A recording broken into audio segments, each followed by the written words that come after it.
जीवित पवित्र और धर्मी परमेश्वर प्रभु यीशु के पवित्र और मीठे नाम में मेरी ओर से आप सारे भाई बहनों को नमस्कार। जय मसीह की। Praise the Lord. कैसे हैं आप सब? उम्मीद करते हैं बिल्कुल ठीक हैं आप सब।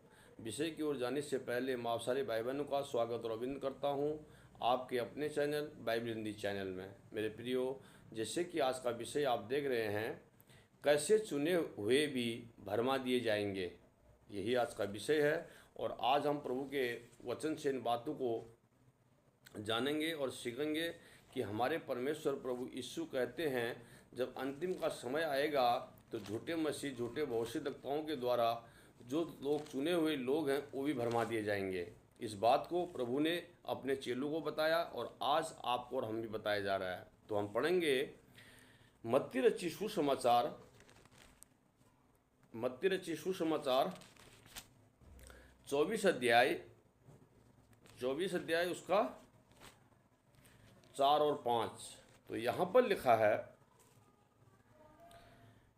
यीशु ने उनको उत्तर दिया, सावधान रहो, कोई तुम्हें भरमाने न पाए, क्योंकि बहुत से ऐसे होंगे जो मेरे नाम से आकर कहेंगे मैं मसीह हूँ, और बहुतों को भरमाएंगे। ये बातें प्रभु यीशु ने अपने चेलों को बताई। उसने कहा, झूठे मसीह, झूठे भविष्यद्वक्ता उठ खड़े होंगे अंतिम के समय में। जब प्रभु यीशु के चेलों ने पूछा कि प्रभु, तेरे आने का और जगत के अंत का क्या चिन्ह होगा, यीशु ने कहा, झूठे मसीह, झूठे भविष्यद्वक्ता उठ खड़े होंगे, ऐसे लोगों से तुम सावधान रहना और किसी के भरमाने में ना आना। इस बात को प्रभु ने यहाँ पर संकेत करके बताया। और आज हम प्रभु के वचन से इन बातों को सीखे।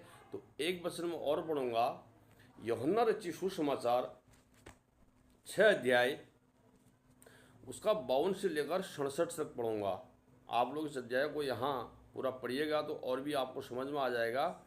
लेकिन यहाँ हम जानते हैं, जब प्रभु यीशु सत्य सुसमाचार प्रचार कर रहे थे, शास्त्री फरीसी, उनके चेले भी इस बात को समझ नहीं पाए। वे लोग भी उल्टे फिर गए, क्योंकि परमेश्वर जो सत्य का प्रचार कर रहे थे वे नहीं समझ पाए। तो हम पढ़ेंगे यहाँ पर 52 से 6 का 52 से 67 तक।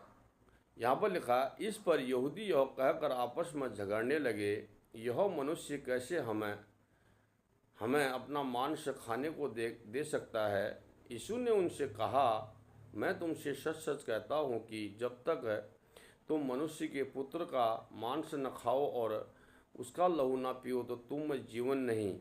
जो मेरा मांस खाता है और मेरा लहू पीता है, अनंत जीवन उसी का है, और मैं उसे अंतिम दिन फिर जिला उठाऊंगा। क्योंकि मेरा मांस वास्तविक में खाने की वस्तु है और मेरा लहू वास्तविक में पीने की वस्तु है।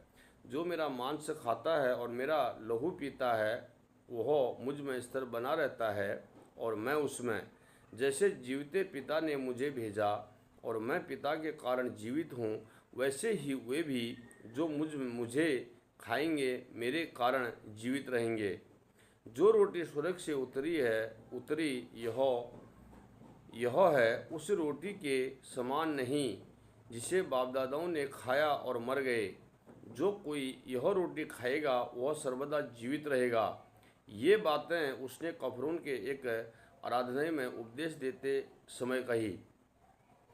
ये बातें जब प्रभु यीशु मसीह के बीच में कहे, शास्त्री फरीसी, उसके बहुत से चेले थे, ये बातें जब ये बोलने लगे, चेलों के बीच में समझाए, ये नहीं समझ पा रहे थे। क्यों नहीं समझ पा रहे थे? उन्होंने कहा, ये मनुष्य हमें अपना मांस लहू कैसे देगा, कैसे खा सकते हैं इसका? क्योंकि परमेश्वर तो आत्मा की बात कर रहे थे, ये बातें नहीं समझ पा रहे थे। उसी तरह अंतिम के समय में भी सत्य प्रचार किया जाएगा। जैसे शास्त्री फरीसी उस समय संस्कार विधि में लिप्त थे, अपने अपने कामों में लिप्त थे, उसी प्रकार अंतिम के समय में भी आप कलीसियाओं में हम देखते हैं कि लोग संस्कार विधि में लिप्त हैं। वो परमेश्वर के वचन पर मतलब नहीं है उनको, वो संस्कार विधि नियम में चले पड़े हैं, जैसे यहाँ पर चल रहे थे। ये आत्मा की बातों को नहीं समझ पा रहे थे, उसी तरह अंतिम के समय में भी चल रहा है। नीचे हम पढ़ेंगे 60 में, यहाँ लिखा है, उसके चेलों में से बहुतों ने यह सुनकर कहा, ये कठोर बातें हैं, इसे कौन सुन सकता है। क्या कहा? ये बातें कठोर हैं, इन्हें कौन समझ सकता है। बताओ, प्रभु यीशु मसीह कितनी अद्भुत रीति से ये बातें इनको समझा रहे थे, नहीं समझ पा रहे थे। चिन्ह चमत्कार अद्भुत काम दिखाए, सारी बातें इनके बीच में रखी, ये नहीं समझ पाए। बोले कठोर बातें इनको कौन समझ सकता है। यीशु ने अपने मन में यह जानकर कि मेरे चेले आपस में इस बात पर कुड़कुड़ाते हैं, उसने पूछा, क्या इस बात से तुम्हें ठोकर लगती है? यदि तुम मनुष्य के पुत्र को जहाँ वह पहले था वहाँ ऊपर जाते हुए देखोगे तो क्या कहोगे। सारी बातें बताई प्रभु यीशु ने, ये नहीं समझ पा रहे थे। उसी समय बातें पूरी बताई, तब भी ये बातें नहीं समझ पाए, और अंतिम के समय में भी ये बातें लोग शास्त्री फरीसी जो झूठे मसीह झूठे बहुत सी रखता है वो नहीं समझ पा रहे हैं। फिर उसने कहा, आत्मा तो जीवनदायक है, शरीर से कुछ लाभ नहीं।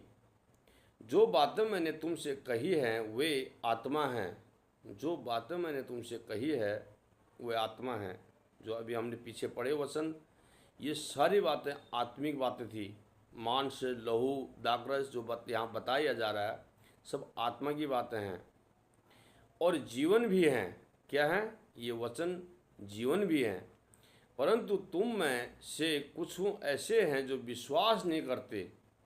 तुम में से कुछ ऐसे हैं जो विश्वास नहीं करते हैं। मेरे प्रियो, कितनी अद्भुत रीति से प्रभु ने ये बातें बताई, क्योंकि यीशु पहले ही से जानता था कि जो विश्वास नहीं करते वे कौन हैं और कौन मुझे पकड़वाएगा। और उसने कहा, इसीलिए मैंने तुमसे कहा था कि जब तक किसी को पिता की ओर से यह वरदान ना दिया जाए तब तक वह मेरे पास नहीं आ सकता। हालेलुया। जो परमेश्वर की चुनी हुई संतान होगी वो इस सत्य को जानेगी। जो परमेश्वर की चुनी हुई संतान नहीं होगी वो इस सत्य को ग्रहण नहीं करेगी। ये उस समय भी बातें चल रही थी और आज भी वर्तमान समय में भी चल रहा है। यह हमने देखा कितनी अद्भुत रीति से प्रभु ने बताया। मत्ती 24 का 4 और 5 हमने पढ़ा, और यूहन्ना रचित सुसमाचार 6 का 52 से 67 तक पढ़ा। यहाँ देखा कि बहुत से शास्त्री, फरीसी और उसके चेले तक उल्टे चले फिर गए, संसार की ओर चले गए, संस्कार विधि में लिप्त रह गए, जैसे आज भी हम यहाँ देख रहे हैं। जो बातें आत्मा की बातें उनको नहीं समझ पा रहे। मेरे प्रियो, इन वचनों के द्वारा परमेश्वर आपको और आपके घराने को आशीषित करे। सबको जय मसीह की। वीडियो को लाइक और शेयर करिएगा। अगली वीडियो में फिर मिलूँगा। God bless you.